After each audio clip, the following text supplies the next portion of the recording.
छात्रों, आज की 9वीं कक्षा की हिंदी तासिका में आप सभी का स्वागत है।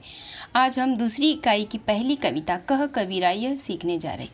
यह कविता ये कुंडलियाँ हैं। गिरिधर नागर जी ने कुंडलियों के द्वारा हमें संदेश दिया है और अपनी सीख दी है। इन्होंने यहाँ पर कुंडली का मतलब होता है जो प्रथम अक्षर और समापन अक्षर एक समान आता है। इसमें इन कुंडलियों में कवि ने विविध सामाजिक गुणों से हमें परिचय करवाया है। कवि गिरिधर नागर जी का जन्म 1713 में हुआ था। गिरिधर जी की कुंडलियाँ बहुत प्रसिद्ध हैं। इन्होंने नीति, वैराग्य और अध्यात्म को ही अपनी रचनाओं का विषय बनाया है। जीवन के व्यावहारिक पक्ष का इनकी रचनाओं में प्रभावशाली वर्णन मिलता है। अब हम यह कुंडलियाँ देखेंगे। तो चलिए दूसरी इकाई की पहली कविता कह कबीराय शुरुआत करते हैं। पहले मैं कविता पढ़ लूँगी, उसके बाद हम उसका सरल अर्थ देखेंगे। गुण के गाहक सहस नर, बिन गुण लहै न कोय। जैसे कागा कोकिला, शब्द सुनै सब कोय। शब्द सुनै सब कोय, कोकिला सबय सुहावन। दोऊ के एक रंग, काग सब भय अपावन। कह गिरिधर कबीराय, सुनो हो ठाकुर मन के। बिन गुण लहै न कोय, सहस नर गाहक गुण के। देखा सब संसार में मतलब का व्यवहार। जब लगी पैसा गांठ में, तब लगी ताको यार। तब लगी ताको यार, यार संग ही संग डोले। पैसा रहा न पास, यार मुख से नहीं बोले। कह गिरिधर कबीराय, जगत का ये ही लेखा। करत बेगर जी प्रीति, मित्र कोई बिरला देखा। झूठा मीठे वचन कही, ऋण उधार ले जाए। लेत परम सुख उपजय, लय के दियो न जाए। लय के दियो न जाए, ऊंच अरु नीच बतावे। ऋण उधार की रीति, मांगते मार न धावे। कह गिरिधर कबीराय, जानी रहे मन में रूठा। बहुत दीना हो जाए, कहे तेरो कागज झूठा। कहे तेरो कागज झूठा। बिना विचारे जो करे, सो पाछे पछताए। काम बिगाड़े अपनो, जग में होत हंसाए। जग में होत हंसाए, चित्त में चैन न आवे। खान पान सन्मान, राग रंग मन ही न भावे। कह गिरिधर कबीराय, दुख कछु टरत न टारे। खटकत है जिय माही, कियो जो बिना विचारे। कियो जो बिना विचारे। बीती ताही बिसारी दे, आगे की सूधी लेई। जो बनी आवे सहज में, ताही में चित्त देई। ताही में चित्त देई, बात जोई बनी आवे। दुर्जन हंसै न कोय, चित्त में खता न पावे। कह गिरिधर कबीराय, यह करू मन परतीति। आगे की सूधी लेई, समझू बीती सो बीती। पानी बढ़ो नाव में, घर में बढ़ो दाम। दोनों हाथ ऊंची लिए, यही सयानो काम। यही सयानो काम, राम को सुमिरन कीजय। पर स्वास्थ्य के काज, शीस आगे कर दीजय। कह गिरिधर कबीराय, बड़ेन की याही बानी। चलिए चाल सुचाल, राखिए अपनो पानी। ये इस कविता के शब्दार्थ हैं। आप इसे समझ सकते हैं, पॉज करके लिख सकते हैं। तो चलिए हम कविता की शुरुआत करते हैं। पहला पद, गुण के गाहक सहस नर, बिन गुण लहै न कोय। जैसे कागा कोकिला, शब्द सुनै सब कोय। शब्द सुनै सब कोय, कोकिला सबय सुहावन। दोऊ के रंग एक, काग सब भय अपावन। कह गिरिधर कबीराय, सुनो हो ठाकुर मन के। बिन गुण लहै न कोय, सहस नर गाहक गुण के। गाहक यानी मोल लेने वाला, आदर करने वाला। सहस यानी सहस्त्र। कोई यानी कोई। दो यानी दोनों। अब इस पद में कवि हमें बता रहे हैं कि संसार में गुणों की कद्र होती है। जिनमें गुण होते हैं उन्हीं की हजारों की भीड़ में पूछ होती है। जिनमें गुण नहीं होते उन्हें कोई नहीं पूछता। कवि यहाँ पर सोदाहरण बात ये स्पष्ट करते हैं। कोयल और कौवे का उदाहरण देते हुए कहते हैं कि दोनों एक ही रंग के हैं, लेकिन कोयल अपनी मधुर वाणी के कारण सम्मानित होती है। उसे सब लोग चाहते हैं, यानी कि उसे उसकी कोयल की आवाज़ सुनना चाहते हैं। लेकिन कौवा कर्कश बोली के कारण, उसकी आवाज़ कर्कश होने के कारण उसे उड़ा दिया जाता है। कवि गिरिधर कहते हैं कि संसार में गुणों की ही, यानी कि ज्ञान, सद्व्यवहार आदि की ही पूछ होती है, और जिस व्यक्ति में ऐसे गुण नहीं होते उनका सम्मान भी नहीं होता, उन्हें कोई पूछता भी नहीं है।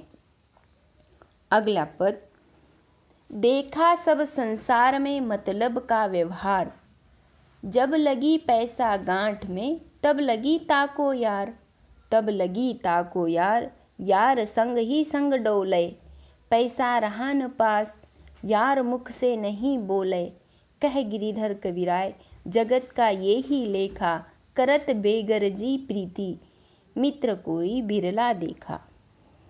बेगरजी यानी निस्वार्थ, प्रीति यानी प्रेम। अब इस पद में कवि कह रहे हैं कि कवि ने अनुभव किया कि इस संसार में मतलब का ही व्यवहार रह गया है। जब तुम्हारे पास पैसा है तब सभी लोग तुम्हारे मित्र बन जाएंगे और हर समय तुम्हारे साथ साथ ही रहेंगे। जब पैसा पास में नहीं रहेगा तो न वह आपसे मिलने आएंगे न बात करेंगे, वह आपसे मुख मोड़ लेंगे, आपसे मिलने से जी चुराएंगे। यह तो दुनिया का दस्तूर है, दुनिया का व्यवहार है। निस्वार्थ प्रेम करने वाला मित्र कोई निर्ला ही होता है, कोई एक अकेला ही होता है, बाकी सब स्वार्थ के ही मित्र होते हैं। अगला पद, झूठा मीठे वचन कही ऋण उधार ले जाए, लेत परम सुख उपजय लय के दियो न जाए, लय के दियो न जाए, ऊंच अरु नीच बतावे, ऋण उधार की रीति मांगते मारन धावे, कह गिरिधर कविराय, जानी रहे मन में रूठा, बहुत दिना हो जाए, कहे तेरो कागज झूठा, कहे तेरो कागज झूठा। अब इस पद में कवि कह रहे हैं कि जो व्यक्ति झूठा होता है वो हमेशा मीठा मीठा बोलकर आपसे उधार ले जाता है। उधार लेने पर अत्यंत सुख महसूस करता है, लेकिन उधार चुकाने की जब बारी आती है तो वो मुंह मोड़ लेता है।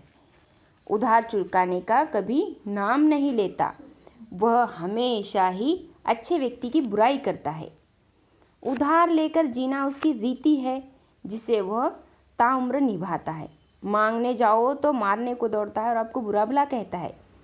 अतः ये बात अपने मन में बिठा लेता है कि बहुत दिन बीत जाने पर भी जब तुम अगर उससे उधार लेने जाओगे तो वह हमारे मुंह पर बोल देगा कि उसने उधार लिया ही नहीं है, और तुम झूठे कागज़ बनाकर झूठा प्रमाण दे रहे हो। यानी कि अगर उससे लिखवा कर भी ले लिया जाएगा कि तूने इतनी उधारी ली है तो ये मुझे अब वापस कर, ये मैं तुझे कागज़ बता रहा हूँ, ये प्रमाण दे रहा हूँ, तब वो हमें ही झूठा ठहराएगा। अगला पद, बिना विचारे जो करे सो पाछे पछताए, काम बिगाड़े अपनो जग में होत हंसाए, जग में होत हंसाए, चित्त में चैन न आवे, कह गिरिधर कविराय, दुख कछु टरत न टारे, खटकत है जिय माही, कियो जो बिना विचारे। इस पद में कवि कह रहे हैं कि जो व्यक्ति बिना विचार किए, बिना सोचे समझे कार्य करता है उसे बाद में पछताना पड़ता है। अपनी मर्यादाओं का और कार्य के परिणाम का विचार न करने के कारण उसका काम बिगड़ जाता है, उसे असफलता मिलती है और उसकी जगहसाई होती है। वह स्वयं भी दुखी और परेशान हो जाता है, कहता है कि काश अगर मैं यही काम सोच कर करता तो मेरे काम में मुझे सफलता मिलती। और वो खाना पीना राग रंग उसे कुछ भी अच्छा नहीं लगता, सब कुछ छोड़ बैठता है। अपने दुख को प्रयत्नपूर्वक भी वह नहीं टाल सकता। रात दिन उसे यही बात खटकती रहती है कि उसने बिना विचारे काम क्यों किया, पहले ही सोचता तो उसकी यह दिशा नहीं होती। इसलिए यहाँ कवि कह रहे हैं कि बिना विचारे काम नहीं करना चाहिए, सोच समझकर काम करने चाहिए। अगला पद, बीती ताही बिसारी दे आगे की सुधि लेई, जो बनी आवे सहज में ताही में चित्त देई, ताही में चित्त देई। बात जोई बनी आवे दुर्जन हंसे न कोय, चित्त में खता न पावे कह गिरधर कविराय। यह करू मन परतीति आगे की सुधि लेई, समझू बीती सो बीती, समझू बीती सो बीती। अब यहाँ पर कवि इस पंक्तियों में कहते हैं परतीति यानी विश्वास, परतीति यानी विश्वास या दृढ़ निश्चय। अब इन पंक्तियों में कवि कहते हैं कि जो बीत गया उसे भूल जाओ, जाने दो, बस आगे की सोचो। जो आपसे बन पड़ता है उसी में मन लगाओ। जिसमें आपका मन लगता है वह कार्य करने से बात भी बन जाएगी, मतलब सफलता भी मिलेगी। ऐसी स्थिति में कोई दुष्ट आप पर हंसेगा नहीं और आपका कोई मजाक भी नहीं उड़ाएगा और आपका मन भी दुख नहीं होगा। इस तरह जीवन में सुख पाने का रास्ता दिखाते हुए कवि कह रहे हैं कि जो आपका मन कहे वही करना चाहिए, दिल की आवाज़ सुननी चाहिए, बीती बातों को भुलाकर आगे की सोचना चाहिए। अंतिम पद, पानी बाढ़ो नाव में घर में बाढ़ो दाम, दोनों हाथ ऊंची लिए यही सयानो काम, यही सयानो काम। राम को सुमिरन कीजय पर स्वास्थ्य के काज, शीश आगे कर दीजिए कह गिरिधर कविराय। बड़ैन की यही बानी चलिए चाल सुचाल, राखिए अपनों पानी। शीश यानी सर, आगे कर दीजिए यानी झुका दीजिए। अब इस पद में कवि गिरिधर जी कहते हैं कि यदि नाव में पानी भरने लगे और घर में धन बढ़ने लगे तो होशियार व्यक्ति का काम यही है कि नाव में से पानी उछाल कर उसे फेंके और घर में अगर धन बढ़ा हुआ है तो उसे दान कर दें, नहीं तो दोनों परिस्थितियां डुबो देगी। यानी कि अगर घर में पैसा बढ़ जाए तो उसे दान कर देना चाहिए। समझदार व्यक्ति को जो है ये काम सूझते हैं, पैसा बढ़ने पर वो दान करता है, अगर नाव में पानी भर जाए तो उसका पानी निकाल कर फेंक देना चाहिए, नहीं तो खुद उसमें हम डूब सकते हैं। समझदार व्यक्ति को जो है राम का स्मरण करना चाहिए और परमात्मा के कार्य हेतु आत्मसमर्पण कर देना चाहिए। कवि गिरिधर कहते हैं कि बड़े लोगों के यही वचन है कि आप सत्कर्म की, सदाचार की राह चलिए और अपने सम्मान की रक्षा करें।